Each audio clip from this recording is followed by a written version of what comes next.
Empaths. So you want to stop attracting narcissists.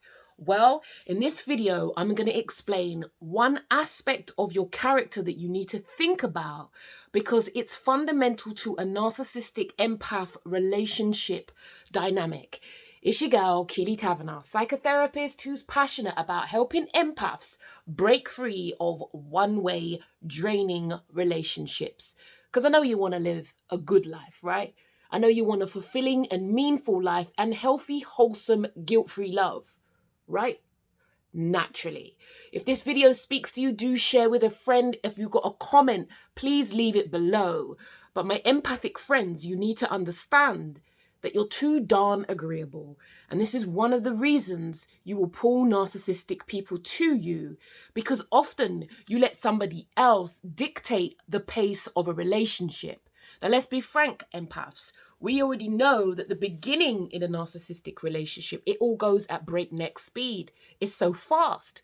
It's no wonder that you can't quite get your head around some of the issues that show up later.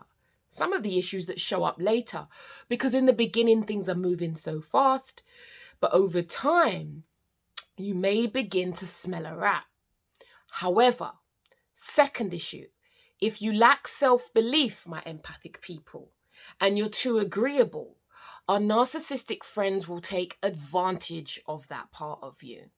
And they will tell you quick stories to get you off the scent. Now, if you lack belief in yourself, and then you're like, oh yeah, maybe it was just me, yeah? Or another reason, we don't like to admit it, sometimes we're desperate to be in a relationship, yeah? We know for females, we've got a whole lot else going on, biological clocks and so on. So, by a certain age, we got to get a move on. Yeah. And we're always hoping that this is the one. If you know what I'm talking about. If you thought this one was the one, give your girl a heart and a like, right? Because I presume empaths, we go into the relationship hoping we've met that right person. So firstly, we need to be careful about being highly agreeable. But our lack of self-belief leaves us particularly vulnerable. Therefore, they dictate the pace of the relationship.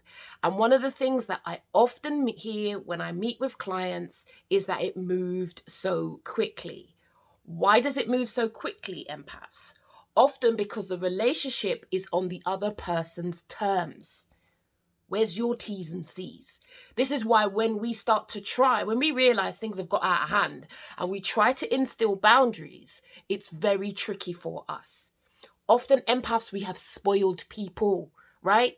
And then now you see some violations, you're like, oh, hold on, let me start Googling about boundaries. Let me start Googling about this, that behavior. And then you start to realize, potential problem here. And now you want to put in your boundaries. But for so many of us, we've already spoiled people by letting them dictate the pace of the relationship. Or when we've had a question or a query, it's been kind of like sidelined. We've been distracted. So these are the two factors that are particularly problematic to you. Firstly, you're too agreeable. Secondly, a lack of self-belief often means that when they say something, you believe in them. And additionally, if you're an empath who doesn't trust your instincts or your gut reactions, you're particularly vulnerable. I'll say it again to you so you might hear it. Give me a comment below if you know what I'm talking about. If you're an empath and you don't trust your gut and you only focus on your logical head and explanation and always trying to work things out, or the other danger, you need evidence to prove that something isn't right. Not great for your greatness. Not great for your greatness. Not great for your potential. Not grateful for you who is seeking healthy, wholesome, guilt-free love. Pay attention. We must pay attention, my empathic friends. Be mindful. If you're too agreeable, that person dictates the pace of the relationship and you just go wherever you're dragged along to. And then you realize, hold on.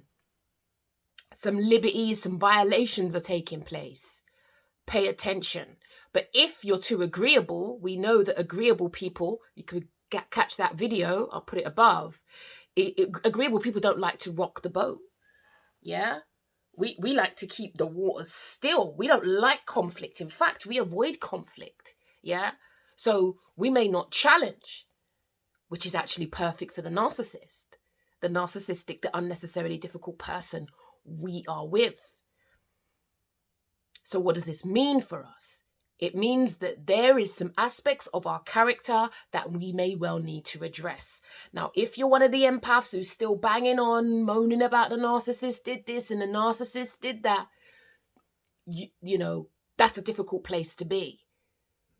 For people who are at a different stage of their development, who are more curious about actually, what is it that I do that invites these people into my life? My empathic friends, you're in a good place, because we need to stop blaming the narcissistic individual. They are what they are. They've seen an opportunity and they've capitalized on it. The blessing is for us if we can do the work on ourselves. If you can do the work on yourself and begin to look at actually the dangers of being too agreeable, the danger of having a lack of self-belief. Remember, when you have a lack of self-belief, you're going to have to believe in other people. And people aren't always genuine. People aren't always upfront. You're very vulnerable to abuse if you lack self-belief.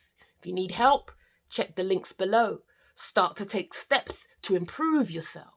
Yeah? So you need to learn to be able to advocate for yourself. This is vital to your well-being. It's vital to your mental health. It's vital for the future ambitions you have for your precious life. No one's guaranteed time on earth. No one knows when our card is going to be called. And perhaps we have to ask ourselves uncomfortable questions. Is this a situation you want to plow your energy into? Remember, everything is energy.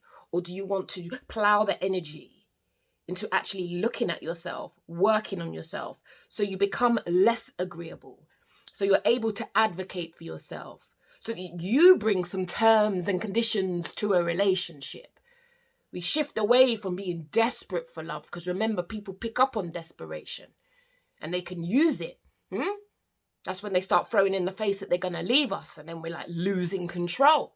That's dependency, not great for your greatness. Another way you'll end up having to pop the pills to manage uncomfortable feelings. You have to learn to be your own best friend. And if you keep attracting narcissists, there's a few things that you need to pay attention to. You're highly agreeable. You don't believe in yourself.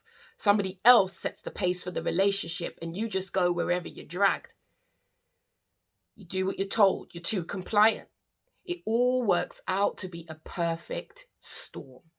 And this is just one of the ways that we can end up staying in relationships that are not helpful for us for too long. And it has a detrimental impact on the quality of our lives. So if you're an empathic person and you're done blaming other people for using and abusing you, and you want to do the inner work, you want to start to look at yourself, so you check yourself, because if you don't check yourself, you know you'll wreck yourself, then download the guide below. And let's start the journey of developing your capacity to be able to advocate for yourself, to be less agreeable, to start believing in yourself, to begin to trust your gut reactions.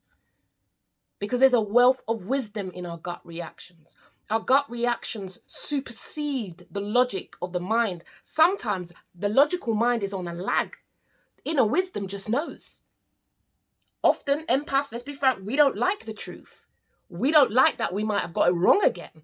Or if we've been bragging that this is the one, the person who is the one for me, then we may feel like we've got egg on our face. But you know what? It's okay. It's never a bad thing to try love again. Love is about being vulnerable. And that's a beautiful thing. And I know difficult things have happened to you, but never let difficult experiences hamper your capacity to love again. Love is a wonderful thing.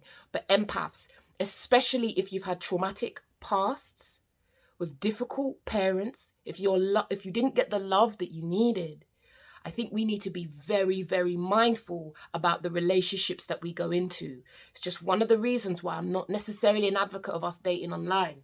Many of us need to do single and work on ourselves and be with ourselves, because we put our all into the relationship, hoping that that will resolve our unmet childhood needs. And often we come up with egg on our face because we haven't done the work on ourselves. If you're at a stage where you believe the narcissist has come into your life to teach you some uncomfortable home truths and it's time to do the inner work, give your girl a heart, give your girl a light, because that is a wonderful place to be. And that takes time. That's a shift from blaming others to looking within, and not everybody gets there. But if you want to stop attracting narcissists, take advantage of the guide below. Start to think about your situation and how you can learn to advocate for yourself. It's your gal, Keely Taverner, psychotherapist who's passionate about helping empaths break free of one-way relationships so we can find healthy, wholesome, guilt-free love. Do take care of you, because if you don't, no one's coming to save you. You must learn to save yourself.